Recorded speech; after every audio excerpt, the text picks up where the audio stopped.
All rise. Vaya Bulave. Molim, ustanite.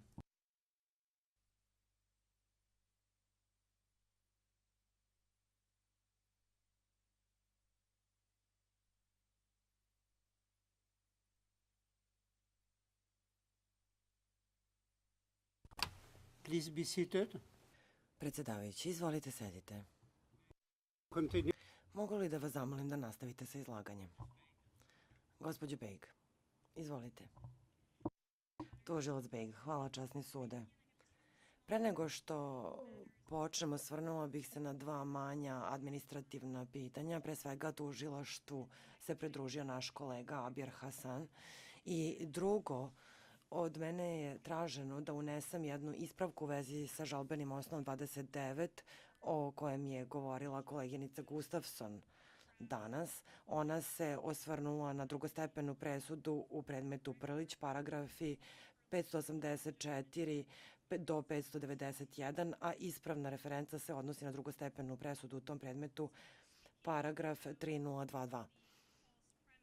Dakle, govorila sam o pogrešnoj pretpostavci da se u ovoj presudi sve zasniva na jednom jedinom presretnutom razgovoru. I pozvala sam veće da se osvrne na to šta je sve Karadžić preduzeo kako bi pratio uspeh operacije i postarao se za taj uspeh. Nameravala sam da vam iznesem 3 kategorije činjenica koje na to ukazuju. Prva kategorija se odnosi na to da je koristio različite kanale kako bi pratio svoje snage i govorila sam o pismenim izveštajima. Međutim, Karadžić je takođe dobijao informacije usmeno i to neposredno od visoko rangiranih zvaničnika iz redova kako vojske, tako i policije i najzad i civilnih organa. Na primer, 13. jula kada je počelo ubijanje, u okviru VRS-a Karadžić je razgovarao neposredno sa Mladićem, komandantom glavnog štaba, 13. jula uveče tokom duže od sat vremena. Neposredno posle tog razgovora Mladić je izdao naređenje svojim snagama da zatvorenike premeste u Zvornik kako mi tamo bili ubijeni. To su paragrafi 5711 i 5818.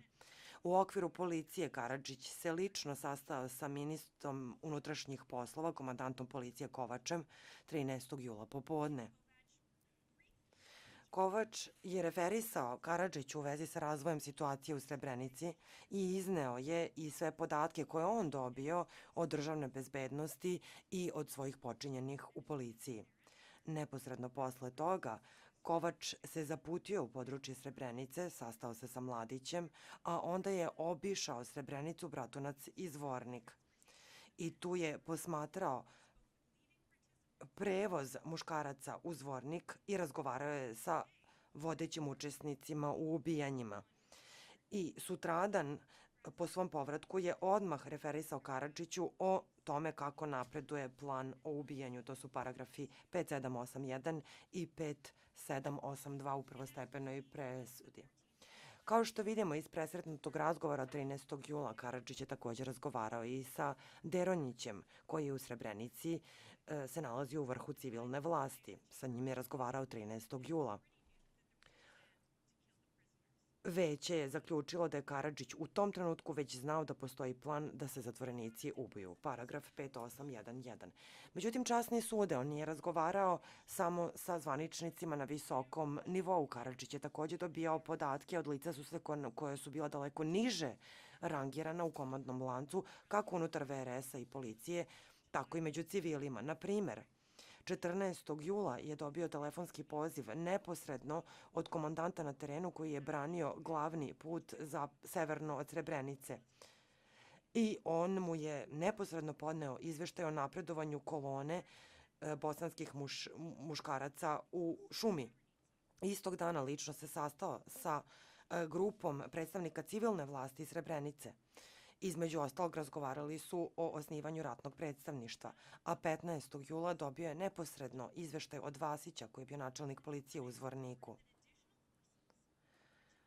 Ovaj je izvestio da su bile hitno neophodne dodatne snage kako bi se presegla ta kolona muškaraca i pojačanje je sutradan je upućeno.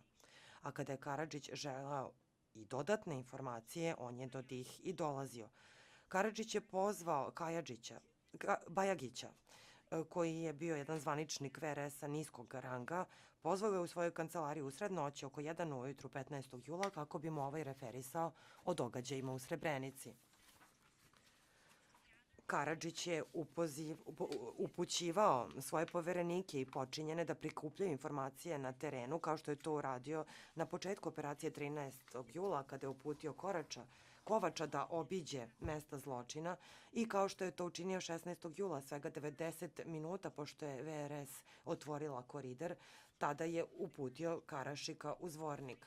Pretresno veće je zaključilo da je Karadžić izbliza pratio operaciju i uprkos tome što je imao ovlašćenja da nešto preduzme, uprkos tome što je on jedini mogao nešto da preduzme, Karadžić nije preduzeo ništa kako bi obustavio ili sprečio ostvarenje plana.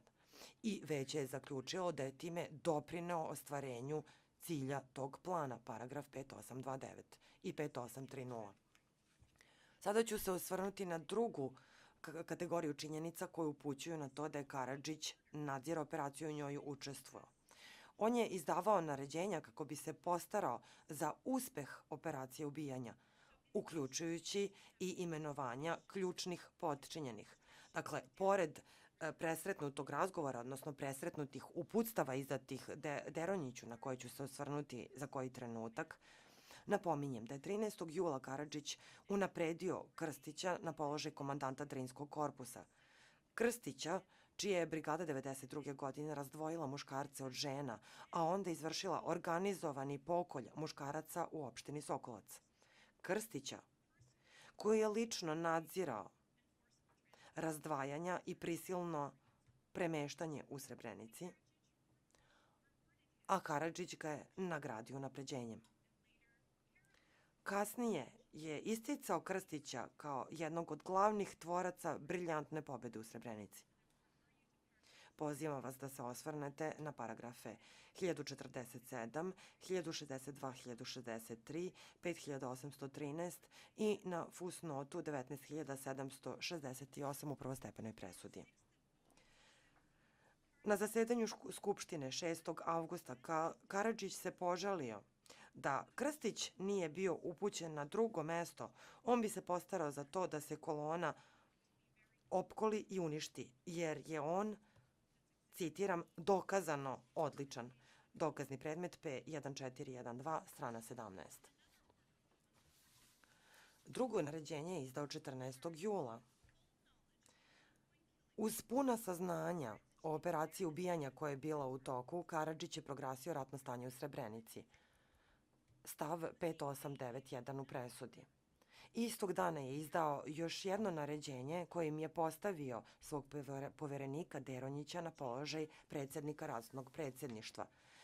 Veće je konstatovalo da više nije bilo vojnih razloga za ta naređenja. Umesto toga, naređenja su izdeta kako bi se olakšalo, citiram, glatko sprovođenje operacije ubijanja, paragraf 5819. U svojim ovlašćenjima on je vojsci i Deronjiću dao izvanredna ovlašćenja da upravljaju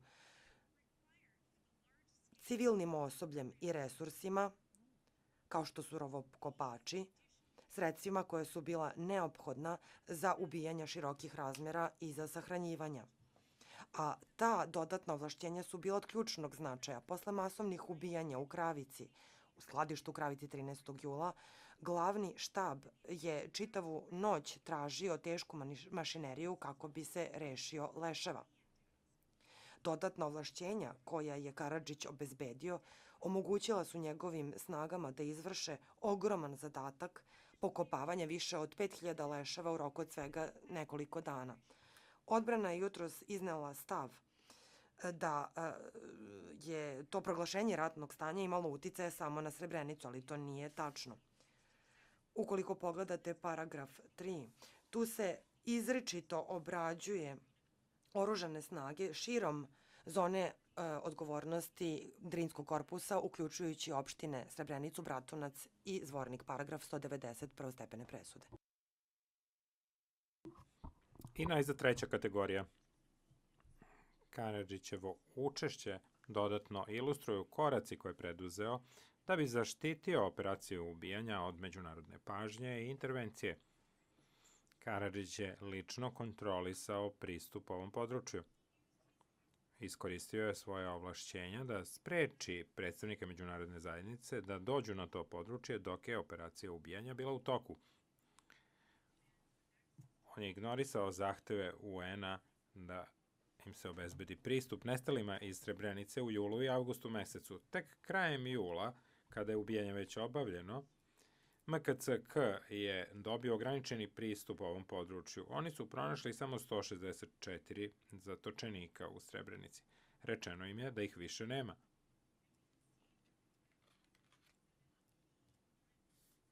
Iz dokaznog predmeta P5177 možemo da vidimo da su različita tela UN-a još uvek tražila pristup nestalima ili umrlima 30. avgusta 1995. godine.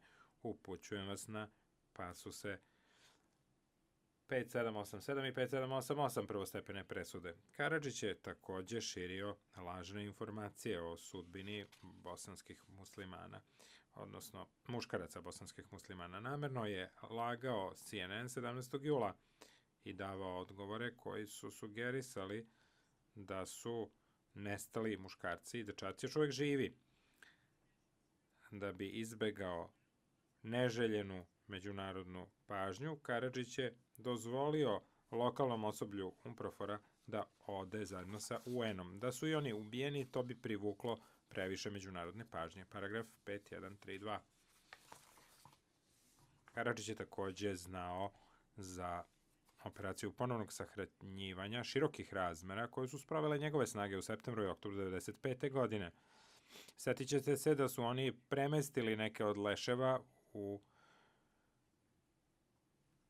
sred noći da iz prvobitnih grobnica u višestruke sekundarne grobnice.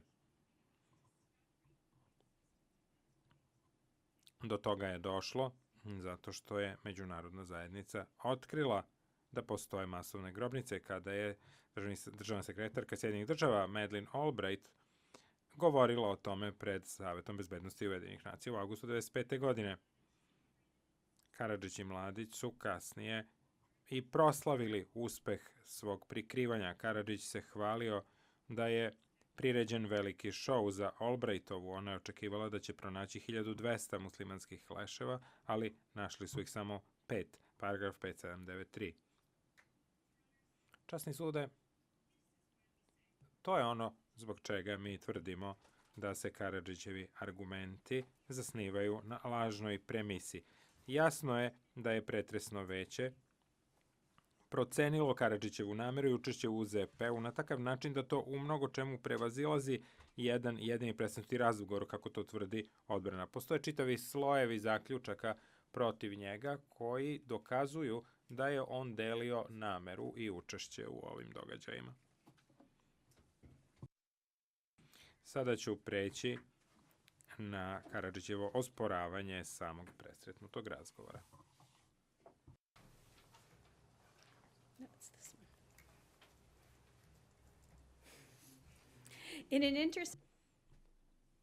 U presretnutom razgovoru, za koji ste već čuli, poziv od 8:10 uveče 13. jula 1995. godine, Karadžić preko posrednika pita za zarobljenike koje su zarobili bosanski Srbi.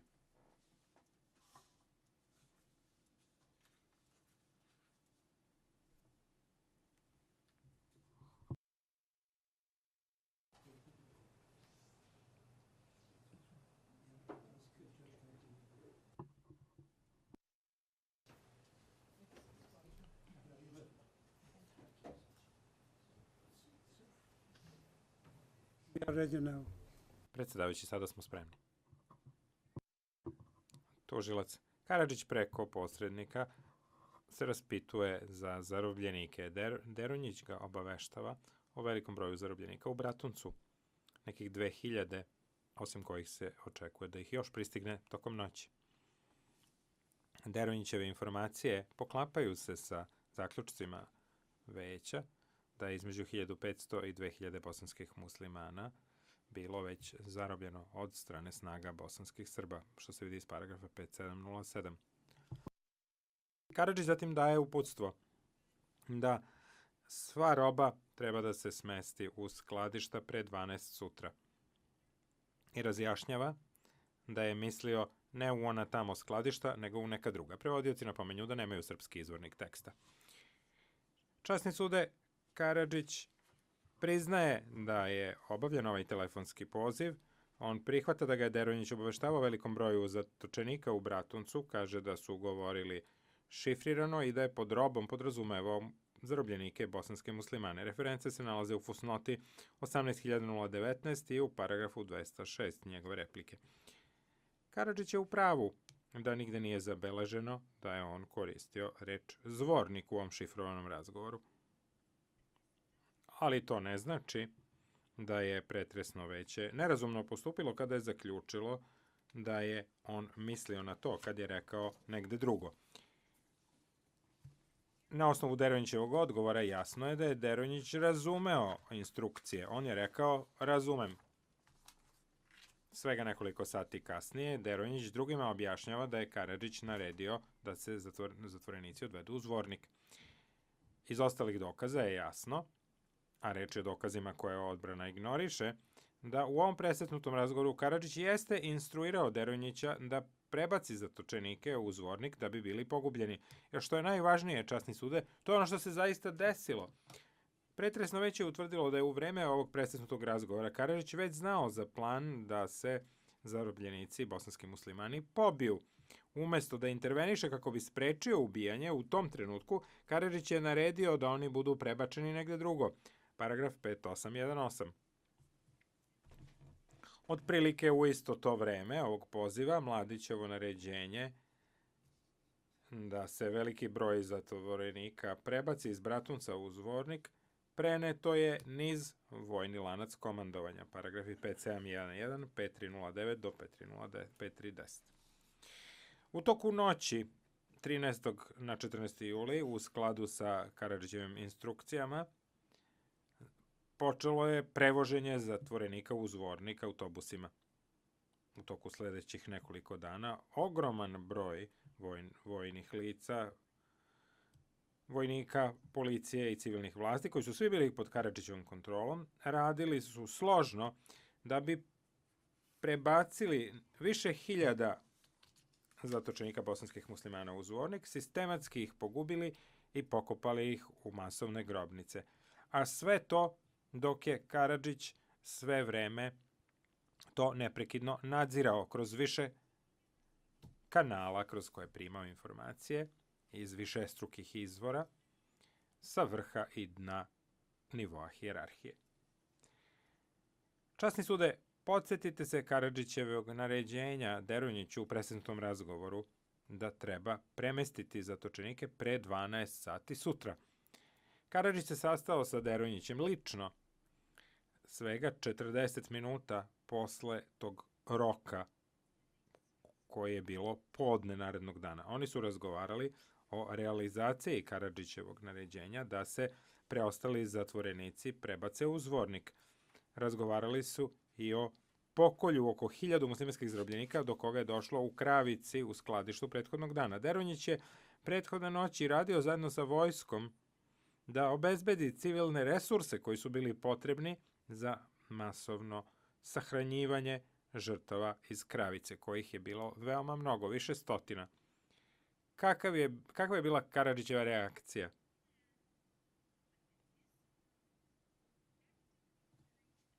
U vreme kada su njegovi podčinjeni aktivno učestvovali u masovnom ubijanju zatvorenika bosanskih muslimana.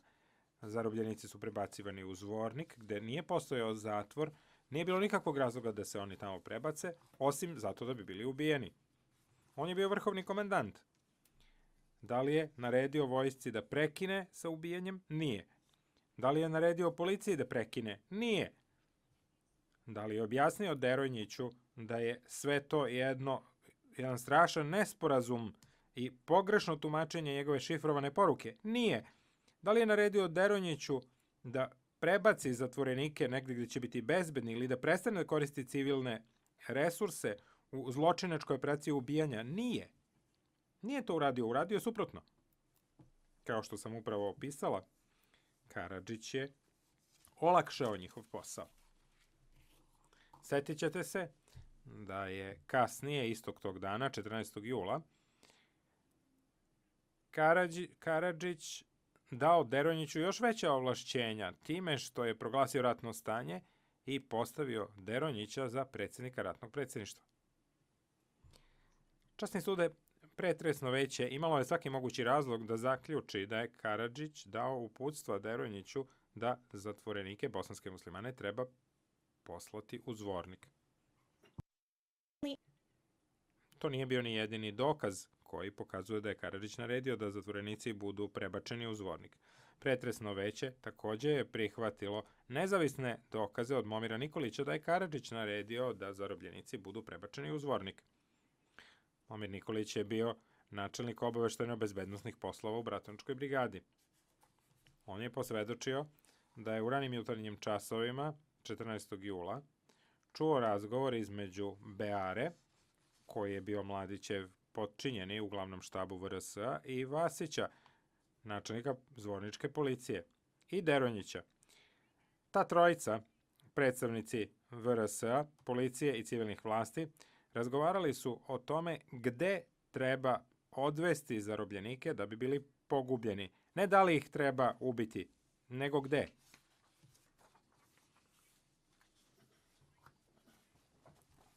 Deronjić se pozvao na Karadžićevo uputstvo da zarobljenike treba prebaciti u Zvornik. I njega su poslušali. Pretresno veće bilo je svesno uloge koju Nikolić ima u ovim zločinima i prema njegovom iskazu odnosilo se sa krajnjom opreznošću, paragraf 5056.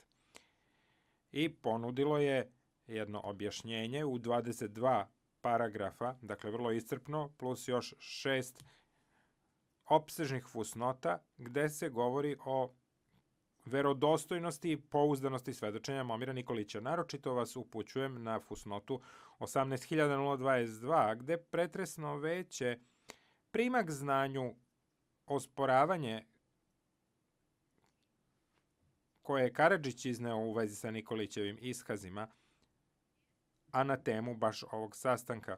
Međutim, prostepeno veće kaže da se svejedno uverilo u istinitost i pouzdanost njegove priče o ovom sastanku. Karadžić se stalno žali da Nikolićev iskaz nije potvrđen. U pravnom smislu to je nebitno, ne postoji greška u tome ako se neko oslanja na svedoka čije svedočenje nije potvrđeno. A u stvari on nije u pravu. Nikolićeva priča o ovom sastanku jeste potvrđena. Na primjer, potvrđeno je presretnutim razgovorom, iz koga se vidi da je Karadžić izdao uputstvo Deronjiću da se zarobljenici prebace na drugo mesto. Karadžić ignoriše ova dva nezavisna dokaza koji se u potpunosti uklapaju jedan u drugi. Nikolićev iskaz potvrđuje i činjenica da su zatvorenike zaista prebacili u Zvornik, gde su kasnije i ubijeni. To potvrđuje također i odvojena priča Mladićevog počinjenog Beare, koji je oficirima VRS-a izdao uputstvo 14. jula da VRS mora da se ratosilja zatvorenika u Zvorniku na osnovu naređenja od dvojice predsjednika. To pominjem zato što je u replici rečeno da je tužilaštvo tvrdilo da je Beara pod dvojicom predsjednika mislio na predsjednika Karadžića i verovatno predsjednika Skupštine Republike Srpske Krajišnika. To je u našem završnom podnesku u fusnoti 3583. Kao što smo rekli u našem odgovoru, Nikolićeva priča o ovom sastanku jeste nešto što potvrđuju Katanić, Davidović i svedok KDZ 480. Odbrana je danas tvrdila da je žalbeno veće već utvrdilo da Nikolićevo svedočenje nije potvrđeno. U odluci o zahtevu odbrane Utvrđeno je da ovi svedoci nisu imali neposredna saznanja o tom sastanku, ali nije se bavilo pitanjem potvrđivanja. Potvrđivanje ne zahteva neposredno saznanje, niti da se nešto doslovno duplira. Bitno je da li se ukazuje na istu činjenicu ili sekvencu činjenica, što se može naći u suđenju Prliću u paragrafu 1.643. A ovi svedoci su kompatibilni. Oni potvrđuju to. I najzad želim da naglasim da to ne pokazuje grešku u odluci pretresnog veća. Kad je reč o procenjivanju verodostojnosti svedoka, to je vrlo specifično, zavisi od činjenica i jedno pretresno veće ne obavezuju odluke nekog drugog pretresnog veća. To se može naći u žalbenoj presudi Popoviću u paragrafima 132 i 184. Karadžić, osim toga, govori o drugoj verziji presretnutog razgovora, gde je on rekao da zarobljenike treba prebaciti u Batković i to se ne može pomiriti sa ostalim dokazima koji ukazuju na njegova saznanja i ponašanje. Njegova alternativna verzija zahtevala bi zaveru koja uključuje njegove razne podređene, koja je veoma velikih razmera, uključuje izvore informacija iz vojske, iz policije, civilnih vlasti, po celoj vertikali hijerarhije. Oni bi svi morali da čuvaju jednu veliku tajnu i svi stalno da ponavljaju istu laž svom lideru, što je teorija zavere koju je pretresno veće odbacilo kao nešto što je nezamislivo u paragrafu 5802.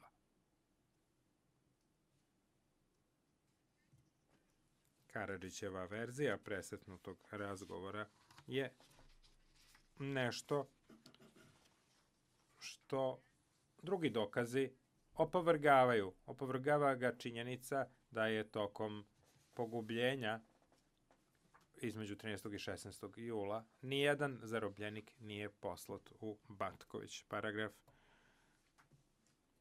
5131. Bilo je mnogo međunarodnih predstavnika koji su se raspitivali za zarobljenike, od MKCK do UN-a i novinara. Karadžić nikad nikome nije rekao da su oni poslati u Batković, već je ignorisao njihova pitanja ili im davao lažne informacije. Takvo izbegavanje nema smisla ukoliko je on, kako tvrdi, sasvim nevino poslao zarobljenike bosanske muslimane u zatvore pod kontrolom MKCK, odnosno koje je MKCK nadzirao. Osuda izrečena Karadžiću nije bila utemeljena na jednom jedinom presretnutom razgovorom, niti na njegovom tumačenju u svetlu nepotvrđenih iskaza svedoka koji su sami bili saučesnici. Osuda za ubistva u Srebrenici koja mu je izrečena bila je zasnovana na pažljivom ocenjivanju sveukupnog skupa dokaza koji su vrlo uverljivi. Dokazi su pokazali da je Karadžić, koji je bio u samom vrhu piramide vlasti, koristio snage koje su bile pod njegovom kontrolom da pogube više od 5115 dečaka i muškaraca bosanskih muslimana. Njegova namera je bez svake sumnje utvrđena. On nije pokazao da je počinjena bilo kakva greška, stoga bi 40. žalbeni osnov trebalo odbaciti. And unless your honors have any questions, I will... Ukoliko nemate pitanja, daću reč gospođi Goji koja će sada govoriti o Sarajevu.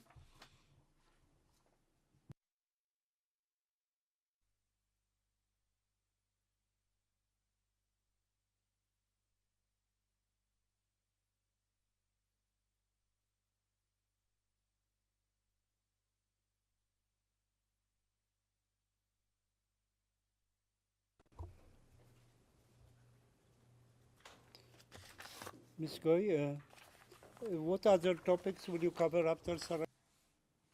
Gospođo Goj, da se orijentiramo, o čemu ćete vi govoriti osim Sarajeva? Odgovor, samo o Sarajevu. U vezi s drugim stvarima oslanjamo se na naš podnesak, osim ukoliko vi naravno nemate pitanja. Sudac, hvala, ja ću naravno pitati moje kolege imaju li pitanja. Možete početi. Optužba, hvala. Prije nego što kažemo individualnim žalbenim osnovama nekoliko riječi koji se odnose na Sarajevo, ja ću prvo sažeti konstatacije pretresnog vijeća o Sarajevu jer nam to daje relevantan kontekst. Almost 3.5 years. Gotovo 3,5 godine od kraja maja 1992. do oktobra 1995. snage bosanskih Srba u obliku Sarajevsko-romanijskog korpusa, odnosno SRK, provodile su kampanju granatiranja i snajperske aktivnosti protiv civila u Sarajevu, čija je glavna svrha bila širenje terora. Deliberate fire directed SRK otvarao je vatru na smišljen i namjeran način, usmjerenu na civile, uključujući djecu i civilne objekte. Građani Sarajeva nigdje nisu mogli biti na sigurnom. SRK odabrao je civile za svoje ciljeve u vrijeme kad su oni prikupljali vodu, putovali u tramvajima, pa čak i u njihovim kućama. Pred kraj sukoba SRK služio se čak i modificiranim aviobombama u svom napadu na grad, a to su vrlo razorna ubojna sredstva koja su očito bila nepogodna za korištenje u urbanim područjima jer ih se nije moglo usmjeriti na neki konkretan odabrani objekt. that only a small Karadžić je jutros utvrdio da je u Sarajevu samo manji broj ljudi bio zahvaćen takvim aktivnostima. Međutim, broj civilnih žrtava bio je visok. Hiljade su ranjeni ili ubijeni u granatiranju i snajperima. Vijeće je konstatiralo da je u periodu optužnice više od 10.000 civila u Sarajevu ubijeno ili ranjeno. Ali koji je bio razlog te kampanje terora u Sarajevu? Sarajevo je kao glavni grad Bosne i Hercegovine bio izuzetno važan za rukovodstvo bosanskih Srba i konkretno za Karadžića. Već ste čuli da je podjela Sarajeva bila jedan od 6 strateških ciljeva. I ta je kampanja napravljena u provođenju te podjele. Karadžić i drugi također su koristili situaciju u Sarajevu prilikom pregovora, kako bi se bosanski muslimani i međunarodna zajednica pritisnuli da prihvate zahtjeve bosanskih Srba. To su paragrafi 4575 i 4707, prvostepene presude. Nešto više ćete još čuti o tome kako je Karadžić podešavao intenzitet te kampanje kako bi se iskoristio time na političkom polju. Dakle, to je ukratko situacija kako je konstatiralo prvostepeno vijeće. Danas ste vi čuli argument da su muslimani pucali na svoje civilno stanovništvo. U onoj mjeri u kojoj obrana tvrdi općenito da su muslimani odgovorni za granatiranje i snajpersku aktivnost po Sarajevu, to spada van parametara žalbe. Međutim, u svakom slučaju, prvostepeno vijeće o tom argumentu već je govorilo u paragrafima 4503 do 4519.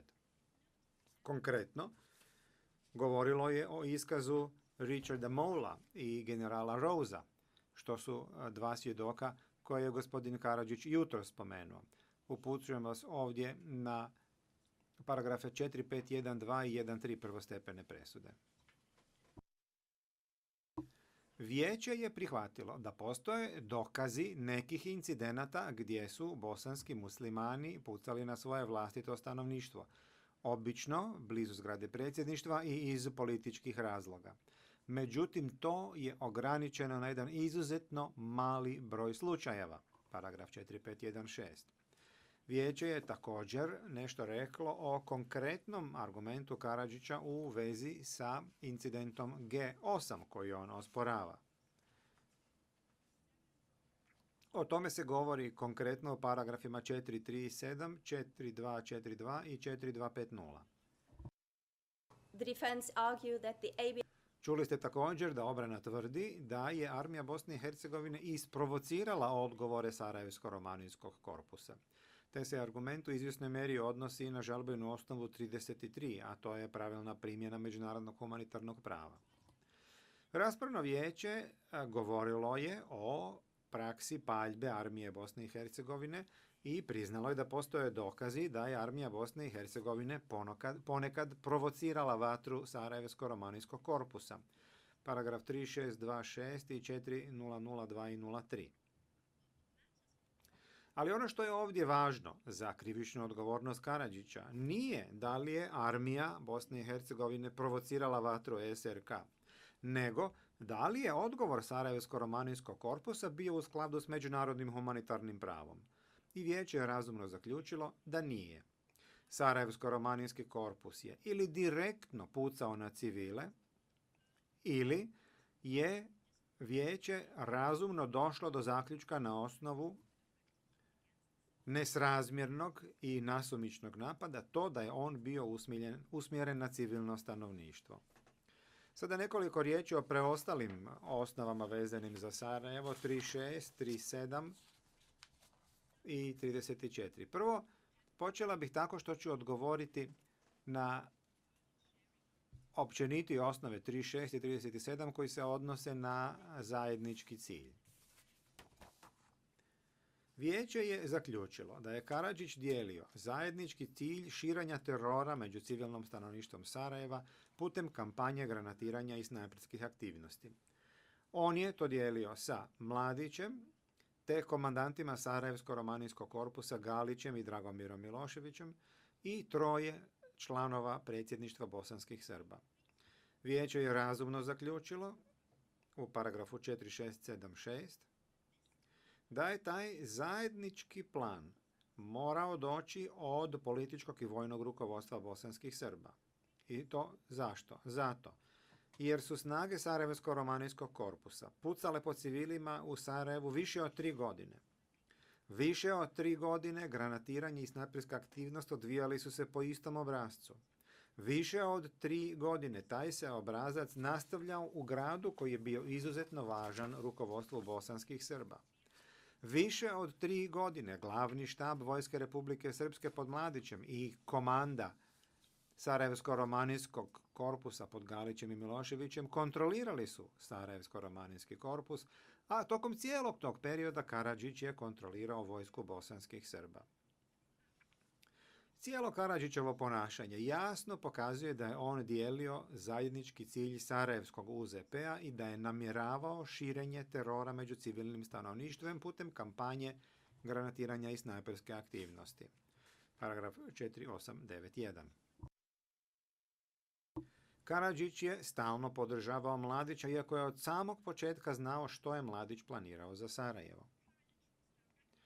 Karadžić se direktno bavio vojnim pitanjima u i oko Sarajeva.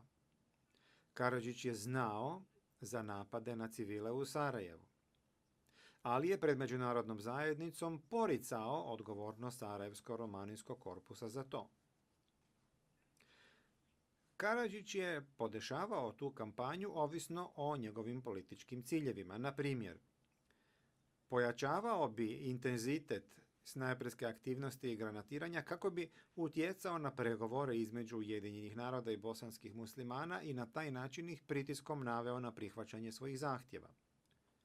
Karadžić je podržavao i unapređivao komandante Sarajevsko-romanijskog korpusa, iako je znao da oni sudjeluju u toj kampanji. I Karadžić nije spriječio granatiranje i snajpersku aktivnost nad civilima i nije kaznio odgovorne za nju. Osim toga, Karadžić je iznio mnogo izjava koje pokazuju da je usvojio tvrdolinijski stav. Prijetio je nasiljem i ohrabrivao ga u više navrata. Obrana iznosi više osporavanja u vezi sa zajedničkim ciljem i time da li ga je Karadžić dijelio. Ja ću danas odgovoriti samo na 2 i na taj način usredotočit ću se na argumente u odgovoru. Famous finding on the common purpose stance, regardless of a meeting between Mladić. Prvo, konstatacije pretresnog vijeća o zajedničkom cilju, bez obzira na sastanak Mladića, Karadžića i drugih prije incidenta G1, i drugo, Karadžićeva naređenja u kojima on tvrdi da štiti civilno stanovništvo, nikako ne potkopavaju konstataciju o tome da je dijelio zajednički cilj. Konstatacije vijeća o zajedničkom cilju ne ovise o sastanku Mladića, Karadžića i drugih prije incidenta G1. Mi smo u našem podnesku respondenta odgovorili da čak i ako je Karadžić otputovao u Lisabon 20. maja, taj se sastanak ipak mogao održati tog dana. The prosecution's position. I to ne proturječi stavu optužbe na suđenju, kao što se to sugerira u replici. U završnom podnesku optužba kaže da je do tog sastanka došlo u danima nakon 19. maja. To ne isključuje 20. maj, dakle. No u svakom slučaju zaključak da je postojao zajednički cilj da se terorizira stanovništvo u Sarajevu, a kojeg je dijelio Karadžić, ne ovisi o tom sastanku.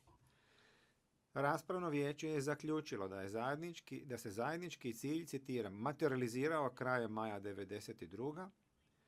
sa događajima opisanim u vezi sa incidentom G1. Kraj citata, paragraf 4649. Taj sastanak čini dio tih događaja, ali postoje i drugi događaji koji okružuju incident G1, koji pokazuju da se taj plan materializirao na način da je aktiviran. Nekih 2 tjedna prije G1, 12. maja 1992. u prisustvu Karadžića, Mladić je iznio svoj plan za Sarajevo na 16. sjednici Skupštine bosanskih Srba. Jasno je iznio svoj stav. Opsada i pucanje po Sarajevu iz velikog broja teških oruđa prinudit će bosanske muslimane da pristanu na zahtjeve bosanskih Srba. Nakon što je čuo jasno objašnjenje Mladića o tome kakva je njegova strategija za Sarajevo, rukovodstvo bosanskih Srba glasalo je da se Mladić imenuje za komandanta glavnog štaba VRS-a, taj paragraf 4735. A Karadžić, koji je i odabrao Mladića za taj položaj, ga je nastavio podržavati. Otprilike 2 tjedna kasnije, 28. 29. maja, Mladić je i realizirao strategiju koju je najavio. Sarajevsko-romaninski korpus masivno je bombardirao cijeli grad Sarajevo. To je incident G1. Mladić je osobno izdao naređenja da se gađaju neki dijelovi Sarajeva, zato jer tamo nema mnogo srpskog stanovništva. Naredio je da se paljba nastavi, citiram, tako da ne mogu spavati, da polude. Kraj citata. Napomena prevodioca, nemamo originalne citate pri ruci. 30. maja, dok se nastavljalo bombardiranje, general Morion i general Mackenzie sastali su se s Karadžićem kako bi razgovarali o tom bombardiranju. Kako je reagirao Karadžić? I dalje je podržavao Mladića i branio ga pred međunarodnom zajednicom. Rekao je da su zbog toga što nisu iskusni, da su njegove snage malo prejako reagirale na napade armije Bosne i Hercegovine i da Mladić nema sve snage pod svojom komandom. Međutim, to je očito bilo smišljeno da laže. Mladić je sprovodio upravo ono što je Karadžiću i drugima na sjednici Skupštine rekao da će i napraviti. U tom razgovoru Karadžić je također pristao da stupi u kontakt sa Mladićem kako bi zaustavio bombardiranje. Paragraf 4037. Ali manje od 1 dana kasnije, navečer 5. juna 1992. Sarajevsko-romaninski korpus započeo je još jedan napad na cijeli grad Sarajevo koji je trajao 3 dana, u kojem je ranjeno ili poginulo mnogo civila, a oštećene su ili uništene civilne zgrade. To je incident G2. Prema tome, na osnovu događaja koji okružuju incident G1, raspravno vijeće razumno zaključilo da se zajednički cilj materializirao putem širenja terora u civilnom stanovništvu kroz kampanju granatiranja i snaperske aktivnosti i da je Karadžić dijelio tu namjeru. I to je točno bez obzira na to da li se je i kada održao taj sastanak. To me dovodi do druge stvari. Raspravno vijeće razmotrilo je malo Karadžićevih naređenja da ne treba pucati na civila. I zaključilo je da ta njegova naređenja ne potkopavaju zaključak o njegovoj namjeri.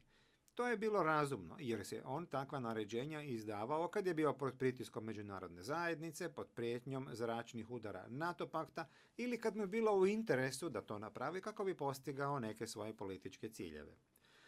Tim naređenjima nije bila svrha da se kampanja granatiranja i snajperske aktivnosti u potpunosti zaustavi. U najboljem slučaju namjera je bila da ona na neko vrijeme stane, kad je ta kampanja samom Karadžiću bila malo nezgodna. U drugim prilikama, paragraf 4927, u drugim prilikama Karadžić je tek samo pričao o zaštiti civila u Sarajevu. Paragraf 4936. Obrana u replici tvrdi da su Karadžićeva naređenja za zaštitu civilnog stanovništva bila efikasna, bez obzira na to kad su bila izdana, odnosno da li su bila izdana nakon međunarodnog pritiska. Ali oni tu govore o sasvim krivoj stvari. Ta su naređenja bila efektivna onda kad je to odgovaralo Karadžiću. Kad mu to više nije odgovaralo, sa kampanjom je nastavljeno. Na primjer, 2 dana nakon prvog incidenta na Markalama, 5. februara 1994., a o tome ćemo još govoriti, Karadžić je izdao naređenje direktno komandantima Sarajevsko-romanijskog korpusa, u kojem je zaprijetio da će ih osobno smatrati odgovorima za svaki napad na civile. Paragraf 4776. I to je naređenje bilo efikasno, kao što je u istom paragrafu zaključilo pretresno vijeće. A zašto je Karadžić izdao to naređenje? Zato jer je međunarodna zajednica na njega izvršila pritisak nakon granatiranja Markala. Vijeće je zaključilo da su tada bosanski Srbi bili suočeni s mogućnošću zračnih napada NATO pakta. But when the Ali kad se smanjio politički pritisak, kampanja se nastavila. Fusnota 16626. To pokazuje da je Karadžić mogao zaustaviti pucanje na civile, onda kad je to htio. Ali kampanja pucanja na civile u Sarajevu nastavila se više od 3 godine. I to samo po sebi znači da je on, vrhovni komandant, imao namjeru da se ona nastavi. Općenita uputstva Karadžića o zaštiti civilnog stanovništva u Sarajevu su najčešće bile tek prazne priče. Vijeće je razumno zaključilo da je bilo jasno svima da takva uputstva vrhovnog komandanta nisu imala nikakvog učinka na terenu. U svojoj replici, na primjer, obrana ukazuje na formulacije direktive broj 1, da se zlostavljanje nenaoružanog civilnog stanovništva strogo zabranjuje. Takve općenite formulacije bile su prazne priče i nisu imale nikakvog efekta u Sarajevu pod opsadom. Mladić je izdao direktivu broj 1 6. juna 1992. usred drugog masivnog granatiranja Sarajeva G2. Bez obzira na te općenite formulacije, masivno bombardiranje cijelog grada Sarajeva se nastavilo. Da je Karadžić stvarno htio zaustaviti bombardiranje civilnih dijelova Sarajeva kroz tu direktivu, onda bi to jasno dao do znanja, baš kao što je to učinio nakon prvog incidenta na Markalama. Tamo je rekao, citiram, isključiti svaku mogućnost nekontroliranog granatiranja, držati ponašanje pod kontrolom, sankcionirati prekršioce. Kraj citata. To je P846. Suprotno tome, direktiva broj 1 ne spominje niti granatiranje Sarajeva, niti bilo kakve sankcije. Ukratko, časni sude. Zaključak vijeća da je Karadžić dijelio zajednički cilj da se terorizira civilno stanovništvo je razuman. I tekako ga podržavaju dokazi. Ne samo da vrhovni komandant nije zaustavio kampanju koja je trajala više od 3 godine, niti je on priveo pravdi počinioce. Ne. Umjesto toga, podržavao je i unapređivao ljude koji su time svime zapovjedali i koji su podešavali intenzitet te kampanje kako bi on sproveo svoje političke ciljeve. Osnove 36 i 37 treba odbaciti. 34. The shelling of Na kraju nekoliko riječi o osnovi 34, a to je granatiranje Markala 5. februara 1994. Vijeće je zaključilo da je Sarajevsko-romaninski korpus ispalio 120 mm granatu koja je pogodila pijacu Markale 5. februara 1994. oko podneva. To je bila jedna otvorena pijaca na kojoj su građani Sarajeva išli kako bi tamo kupili hranu i druge stvari. Locirana je u starom gradu u Sarajevu, upravo onom dijelu Sarajeva na kojoj je Sarajevsko-romaninski korpus često pucao. 5. februara na pijaci Markale nalazio se veliki broj civila i kada je granata eksplodirala, ubila je najmanje 67 ljudi je povredila preko 140, među kojima su brojni bili žene i stariji. Časni sude, zaključak pretresnog veća da je SRK ispalio granatu je razuman. Odbrana je danas izrazila zabrinutost u vezi sa tim zaključkom, ukazujući na izveštaj Ujedinjenih nacija i rekla je da se veće osvrnulo na jednog muslimanskog zvaničnika koji je rekao da namerava da dokaže kako su to izveli Srbi. Odbrana je govorila o doktoru Berku Zečeviću koji je proračunao ugao upada na koji se veće oslonilo. I veće se razumno oslonilo na proračun ugla upada granate koji je izveo doktor Berko Zečević. Ugao upada granate je relevantan zato što pomaže da se utvrdi odakle je paljba dopirala. Ali ima i drugih činilaca koje je pretresno veće uzelo u obzir da bi došlo do svog zaključka da je SRK bio odgovor za taj napad. Kako bih pokazao da je opšti zaključak pretresnog veća bio razuman, najpre ću objasniti zbog čega je ugao upada granate relevantan, zatim ću se osvrnuti na to zbog čega je veće razumno postupilo kada je uzelo u obzir ugao upada koji je proračunao Zečević od 55 do 65 stepeni i najzad ukazat ću na druge činilace koje veće uzelo u obzir kako bi razumno utvrdilo da je SRK ispalio granatu. Ugao upada granate je relevantan jer može da se upotrebi kako bi se utvrdilo da je granata ispaljena sa teritorije rukama SRK. Nije sporno da je ta granata od 120 mm ispaljena iz pravca severoistoka 18 stepeni plus minus 5 stepeni istočno u odnosu na sever. I kako bi to vama bilo lakše uočljivo, časni sude, poslužit ćemo se kartom na kojoj je svedok dr. Berko Zečević uneo oznake koje pokazuju pravac paljbe. I mi smo naglasili Zečevićeve oznake u vezi sa pravcem paljbe. Možete da vidite smer paljbe između dve spoljne crvene linije. Linija sukoba se nalazila na udaljenosti od 2300 do 2800 metara i mi smo dodali linije sukoba služeći se dokaznim predmetom P1058, to smo dodali na kartu u kojoj oznake je uneo Zečević. SRK je kontrolisao teritoriju i izvan crvene linije sukoba, dakle u severno-istočnom pravcu. Prema tome, ako je granata ispaljena sa udaljenosti veće od udaljenosti koja je označena crvenom linijom sukoba, svakako je granata dopirala sa teritorije SRK. A udaljenost se utvrđuje na osnovu dva činioca. Ugao upada granate, dakle pod koliko strmim uglom se zabada u tlo i koliko je strma linija leta. Što je niži ugao, to je veća udaljenost i broj punjenja. Punjenje je dodatno sredstvo pogona koje povećava u brzinu i samim time i udaljenost. I na jednu minobacačku granatu može da se doda do 6 punjenja ili dodatnih sredstava ponog. I kada se uzme ugao upada granate i broj punjenja i to se sravni sa tablicama za vatreno delovanje, za minobacača od 120 mm može da se utvrdi koliko će daleko granata odleteti. Kada je reč o punjenjima, nije sporno i nije osporeno u žalbi da je granata ispaljena sa 3 ili više punjenja. Kada je reč o uglu upada granate, prvostepeno veće se oslonilo na ugao upada između 55 i 65 stepeni prema proceni doktora Berka Zečevića. Sa tim uglom upada i sa 3 ili više punjenja, izvor paljbe se nalazio duboko u teritoriji SRK. Zečević je to omogućio da sagledamo vizualno na ovoj karti. On je označio moguća područja odakle je mogla da opire paljba za različita punjenja. I kako bi to bilo vidljivije, mi smo podvukli plavom bojom ono što je Zečević označio.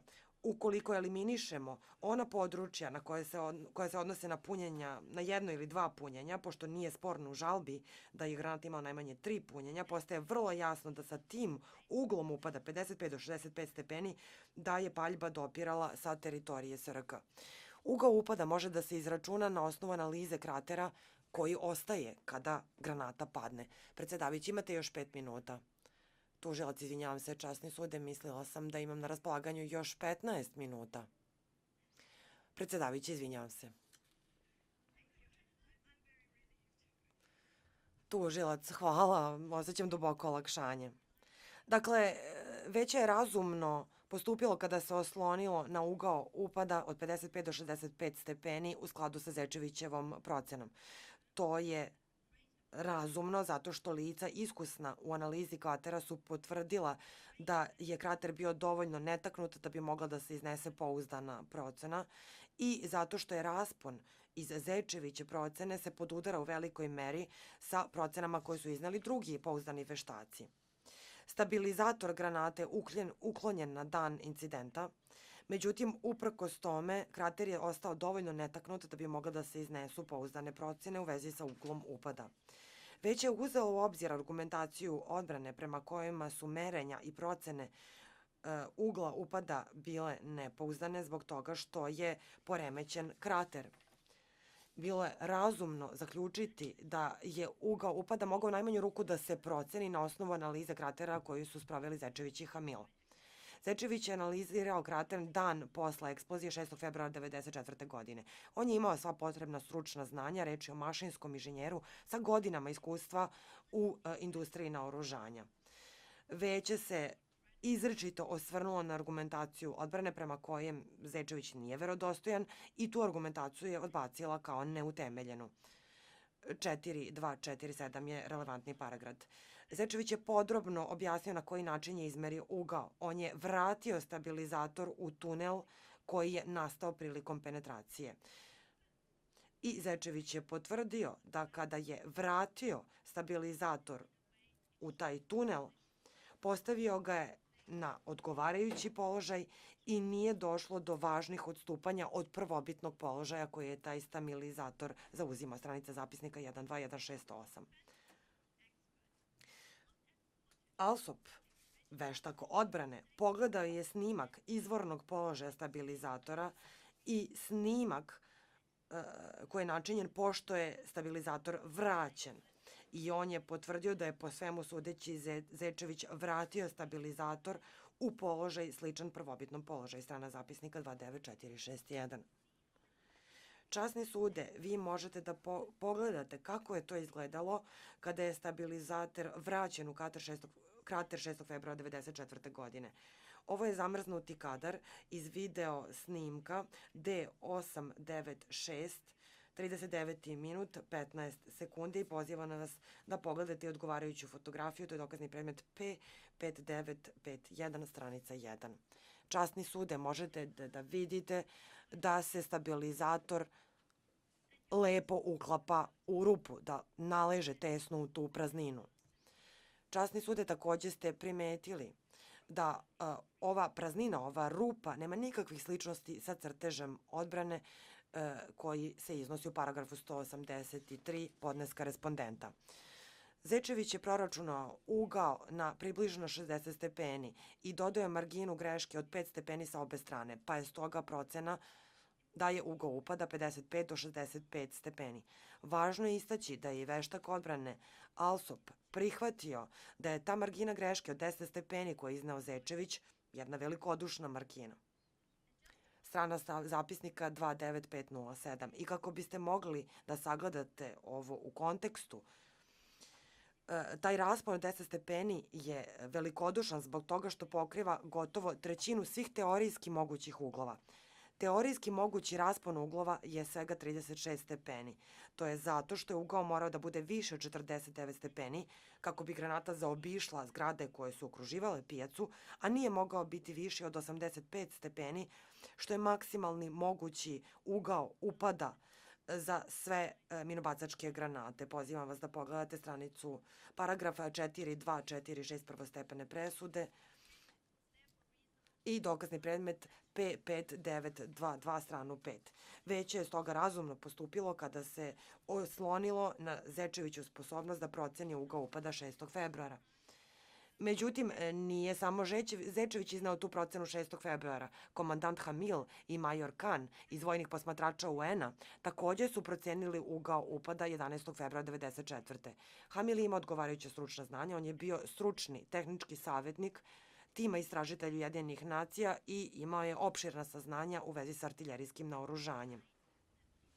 Pogledajte fusnotu 14231 u prvostepenoj presudi. Hamil je objasnio da je 11. februara 1994. godine krater nije bio u potpunosti netaknut, ali je bio dovoljno netaknut da se proceni ugao upada.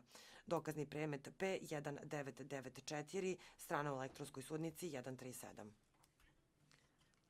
Njegov kolega i drugi član komisije, major Kan, prihvatio da ne može sa tačnošću da se utvrdi tunel, ali da može da se odredi približni ugao upada.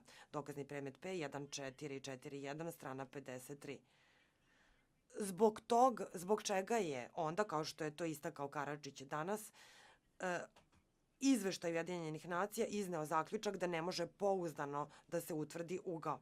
Veće ne odgovara na to pitanje neposredno, ali to ne podriva način razmišljanja pretresnog veća. Veće se razumno oslonilo na dokaze lica iskusnih u analizi kratera Zečevića i Hamila i na njihovo objašnjenje u vezi sa stanjem kratera u vreme kada su izveli svoju analizu. Drugo, veće je moglo da se osloni na Zečevićevu procenu zbog toga što se njegova procena u velikoj meri oslanja sa nezavisnim procenama koje su izneli Hamil i Kan, s tim što je Zečević ponudio širu marginu greške. Časni sude, izvorne ocene Kamila i Hana su načinjene služeći se različitim jedinicama merenja i to je onda konvertovano u stepene, ali znam da uprkos tome što su jedinice mere bile različite u prvobitnoj proceni Hamilovoj i Kanovoj, možete da vidite da se ugao upada pod udara. Pogledajte dokazni predmet 1441, stranu 17. Veće je takođe imalo u vidu da su postojale mere i procene koje su izneli drugi iznoseći različite uglove upada. Veće se osvrnulo na te razlike i razumno je objasnilo zbog čega te druge procene nisu pouzdane. Paragrafi 4246 i 4247. Ostaje činjenica da su analiza kratera koji su izveli stručnjaci objasnivši na koji način su mogli da procene ugao upada i onda nezavisno jedan od drugog došli do istih ocena, ta činjenica i dalje stoji. Između tri različite ocene veće se razumno oslonilo na Zečeviću koja je imala najširu marginu greške. Marginu za koju je Ivan, čak i veštak odbrane, prihvatio da je velikodušna. Časni sud odbrane iznela novu sugestiju u podnesku respondenta, a to je da se te procene podudaraju zbog toga što su svi analizirali izmenjeni krater. Ta nova teza nije nešto što potkrepljuju dokazi. Hamil je vrlo brižljivo uveo razliku između kratera koji je dovoljno netaknut da bi mogao da se proceni ugao upada i kratera koji je toliko remećen da nije moguće izvršiti nikakvo merenje. On je izjavio da je krater remećen između trenutka kada je on prvi put obavio analizu 11. februara i trenutka kada je obavio drugu analizu 12. februara. Usled toga je bilo nemoguće izvesti merenja 12. Dokazni predmet P1441, strana 25. Toj novoj teoriji odbrana takođe protivureči i još jedan uže stručni dokaz, a to su obrasci Gellera. Kada granata eksplodira, Gelleri ostavljaju određene obrasce na površini. Na njih ne utiče remećenje kratera. Zečević je u svom izveštaju zaključio da je obrazac Gellera bio tipičan za ugao upada od 60 stepeni. Dokazni predmet P2317, stranica 5. Time se opovrgava ova nova teza odbrana i dodatno se potvrđuje Zečevićeva procena ugla upada granate od 55 do 65 stepeni zasnovana na analizi kratera. Pored toga, već je razumno zaključilo da je odbrana ispalila granatu tako što se oslonilo i na druge dokaze koji nisu bili uže stručne prirode. A to me dovodi do moje treće tačke. Već je uzelo u obzir i dokaze drugačije prirode koji su upućivali na to da je granata doprela sa teritorije SRK iza linije sukoba i to konkretnije sa položaja SRK u Mrkovićima. Paragrafi prvostepene presude 4249, 4250. Konkretnije, SRK je raspolagao minobacačima 120 mm u području Mrkovića, severno-severoistočno od Markala u utvrđenom smeru paljbe. SRK je otvarao paljbu na Stari grad sa položajima duž pravca paljbe, već je se osvrnuo dokaze prema kojima je 1993. artiljerijski puk u Mrkovićima ispalio između 30 i 40 hiljada zrna na grad. Paragraf 4250 i 4192. Samo noć pre ovog događaja SRK je granatirao centar grada. Fusnota 14243. Prema tome, granatiranje Markala se uklapa u obrazac granatiranja SRK. Osim toga, već je uzelo u obzir i opravdano odbacilo mogućnost da je armija BiH granatirala Markale. Već je primilo k znanju da nema dokaza da je armija BiH raspolagala minobacačima u području Grdonja koje je držala duž ustanovljenog pravca paljbe. Nisu viđeni ni mobilni minobacači na dan granatiranja, niti je bilo buke od granata iz same unutrašnjosti grada. U svakom slučaju, precizno pogoditi pijacu Markale iz mobilnog minobacača bi bilo izuzetno teško, tako reći nemoguće. Prema tome, i sve u svemu, odbrana nije pokazala da je pretresno reće nerazumno postupilo kada je zaključilo da je SRG ispalila granatu koja je pogodila pijacu Markale 5. februara 1994. Treba shodno tome odbaciti žalbeni osnov 34. It was just Upravo su mi ukazali da sam rekla da je odbrana ispalila granatu. Izvinjavam se, mislila sam na to da je Sarajevsko-romanijski korpus ispalio granatu. Predsjedavajući, pa baš sam htjela da vas pitam šta je to bilo. Tužilac, to je bio lapsus. Časni sud, izvinjavam se i da zaključim. Po mišljenju tužilaštva, pretresno veće je na ispravan način utvrdilo da je Karadžić počinio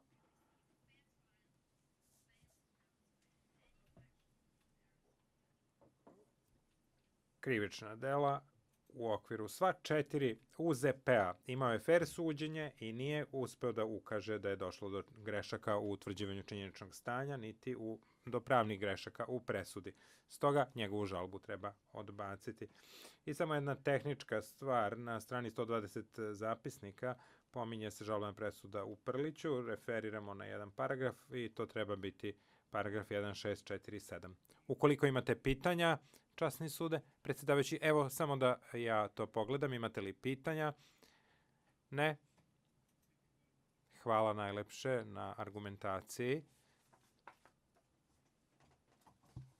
Zahvaljujem se gospodinu Robinsonu i gospodinu Karadžiću na argumentaciji. Of course. I gospođi Gibson, naravno, posebno gospođi Gibson. Mislim da je ovo kraj današnjeg radnog dana. Sutra ću vas podsjetiti kakav nam predstoji raspored. Počet ćemo tačno u 9:30 sa radom. Do 11 sati čućemo Karadžićevu repliku. zatim od 11 do 11:30 imamo pauzu, zatim žalba tužilaštva od 11:30 do 12, od 12 do 12:30 Karadžićev odgovor, od 12:30 do 12:45 replika tužilaštva i onda gospodin Karadžić, ukoliko želi, ima na raspolaganju priliku da se lično obrati veću u toku 10 minuta. Sada ćemo prekinuti sa radom. Još jednom se svima zahvaljujem. Molim, ustanite.